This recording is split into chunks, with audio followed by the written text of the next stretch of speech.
एक पुरानी कहावत है कि आप बार बार प्रयत्न कीजिए, शायद आप सफल हो जाएं। ये हम अपने घर में हमारे माँ बाप ने हमें सिखाया, हम अपने बच्चों को सिखाते हैं। ये पूरे संसार में सिखाया जाता है कि बार बार प्रयत्न करने से आप सफल होते हैं। लेकिन इसके पीछे एक कहानी और भी है जो कुछ लोग समझ नहीं पा रहे हैं। यूएस डीप स्टेट, भारत की कांग्रेस, राहुल गांधी ये सब समझ नहीं पा रहे हैं कि बार बार अडानी पर जो आरोप लगाते हैं उसकी वजह से अडानी के कुछ शेयर गिरते ज़रूर हैं, लेकिन उसके बाद उसकी रिकवरी हो जाती है। यानी कहानी का जो मूल सार है कि आप सत्य के लिए प्रयास कीजिए, तब आप सफल होंगे। आपके मन में सत्यनिष्ठा होनी चाहिए, लेकिन अगर झूठ के लिए आप प्रयास करेंगे तो आप बार बार मौकी खाएंगे। यूएस स्टेट डिपार्टमेंट और यूएस जस्टिस डिपार्टमेंट और डीप स्टेट और राहुल गांधी के जो कॉकटेल बनी हुई है सोरोस गैंग की, वो बार बार अडानी को टारगेट करती है। अभी जो लेटेस्ट बात आई है कि अडानी ने घूस देने का प्रयास किया, भारत में, यूएस में बहुत सारी जगह उनके ऊपर आरोप लगाए गए हैं। अडानी का स्टेटमेंट भी आ गया है जो मैं इस वीडियो के अंत में लगा दूंगा कि उनके ऊपर लगाए गए आरोप निराधार हैं, जिनकी कोई सत्यनिष्ठा नहीं है। लेकिन एक मूल बात है जिसको डीप स्टेट छुपाना चाहता है कि पेंटागन यानी जो अमेरिका का जो विभाग है जो कि पूरे रक्षा मंत्रालय को देखता है, पेंटागन, उसके ऊपर करीब $1 ट्रिलियन के घपले का आरोप है जिसको छुपाने के लिए प्रयास किया जा रहा है। अब क्या है कि डेमोक्रेटिक पार्टी हार गई है इस घपले को पचाने के लिए। अब रिपब्लिकन पार्टी सामने आई है, उसके ऊपर इतनी गंदगी उड़ेल दो कि उसको साफ करते करते 4 साल बीत जाएं। उसी प्रयास में सब लगे हुए हैं। इस वीडियो के अंत में मैं वो पेंटागन की रिपोर्ट भी लगाऊंगा जिसके ऊपर वो आरोप लगे हुए हैं कि किस तरह से सारे ध्यान को हटाने के लिए अपने ऊपर से दूसरे ऊपर गंदगी डालकर भाग जाओ।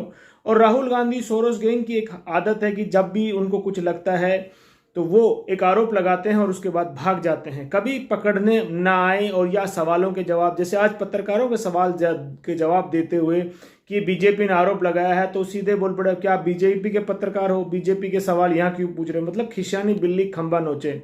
राहुल गांधी का बस नहीं चलता, नहीं तो अन्य अमेरिका की तरह, जिस तरह से अमेरिका में इंडिया टुडे के पत्रकार को पीटा गया था, यहाँ भी वो पीट सकते थे, लेकिन क्योंकि यहाँ पर वो कर नहीं पा रहे हैं तो पत्रकार से इस तरह की बात। कुछ दिनों पूर्व आपने देखा होगा किस तरह से पत्रकारों से उनकी जातियां पूछ रहे थे, किस तरह से जातियां चिल्ला चिल्ला कर पूछ रहे थे, हर सोते उठते बैठते जाति जाति जाति जाति जाति, जैसे जाति ना होकर पता नहीं क्या हो गया है। शायद वो भूल जाते हैं कि अब सनातनी जग चुके हैं और जाति में बंटकर वोट नहीं करेंगे। अब वो हरियाणा ने उनको रिजल्ट ये बताया है कि अब हम जाति से उठकर वोट करेंगे। और जिस तरह से एक हिंदू लहर उठ रही है, सनातन के लोगों ने अंगड़ाई ली है, ये सिर्फ अंगड़ाई है, अभी बहुत कुछ होना बाकी है। और वक्फ बोर्ड के खिलाफ जिस तरह से लोग खड़े हुए हैं, बयान आ रहे हैं, हिंदू समाज जिस तरह से जागृत हो रहा है, हिंदू समाज के कुछ युवा सन्यासी जिस तरह से धर्म संसद में बोल रहे हैं, और बागेश्वर धाम महाराज जी हिंदू और दूसरे लोगों को इकट्ठा कर कर अपनी बात को पहुंचा रहे हैं, सभी हिंदुओं को एकत्रित करने का प्रयास कर रहे हैं। राहुल गांधी भूल जाते हैं कि उनके नहीं चलने वाली है। सोरोस गैंग कुछ भी कर ले लेकिन कुछ नहीं बिगाड़ पाएंगे। जब तक आप एक रहेंगे, सेफ रहेंगे, बटेंगे तो कटेंगे। ये नारा अमेरिका में भी कहा जाता है, we stand, we together, fall, we, जो भी नारा है आप उसको देख लीजिए। मुझे अंग्रेजी में वो याद नहीं आ रहा है।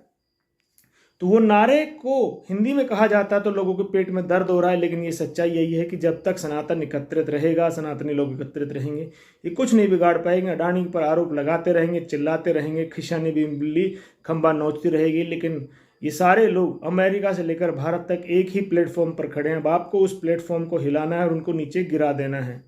अगर आपको वीडियो अच्छा लगा तो वीडियो को लाइक, शेयर, सब्सक्राइब जरूर कीजिए और वीडियो को, ताकि सब लोगों तक पहुंचे। वीडियो को पूरा जुड़ने के लिए, देखने के लिए बहुत बहुत आभार। जय हिंदू राष्ट्र, जय सनातन, जय हिंद, जय भारत।